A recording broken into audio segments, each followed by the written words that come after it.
And this is an excellent game if you're looking for something to play with the kids, because in this game, each player is going to be controlling their own super train as they fight back against the evil transport truck. The transport truck's going to be moving around the board and causing different emergencies that the players are going to have to resolve. And in order to resolve those emergencies, players are going to be spending different types of gears from their train board. Players will have to upgrade their trains in order to hold more of these, and I'll explain how that works in just a second here. But in addition to resolving those emergencies, players can also deliver different passengers or goods to certain locations for other benefits. But the way that all of this works is that players are going to be taking turns performing actions on their turn, but at the start of every player's turn, they're going to be rolling these 3 dice. One of the dice is going to indicate whether the transport truck is going to be moving or causing an emergency. If it's causing an emergency, then you're going to be looking at the second die, which is going to be indicating which location that emergency is going to spawn at. Players are going to be starting the game with a certain amount of emergencies of each color type,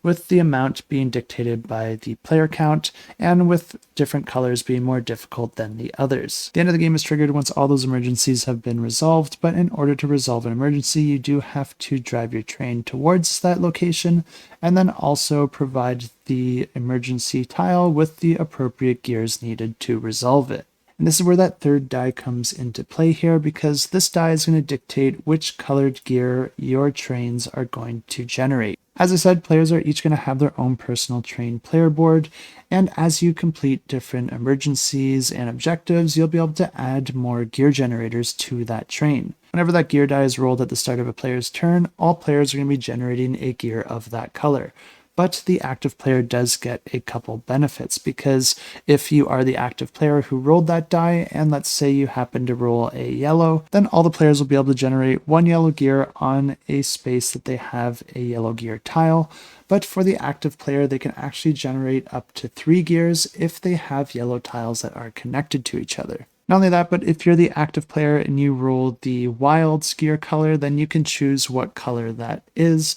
and all the players do have to pick up that color, and there are a couple of other benefits that you do get as the active player. After those gears have been generated, the active player can then move their train up to 5 spaces, but you have to move in the same direction for the entirety of your movement, and you can stop to complete different objectives along the way and then continue your movement, but like I said, it always does have to continue in the same direction.